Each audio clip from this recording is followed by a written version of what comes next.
Hello everybody and welcome.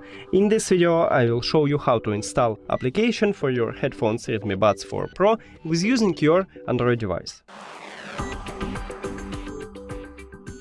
You have to start by open Play Store. Now go to search, click on search line and write Xiaomi.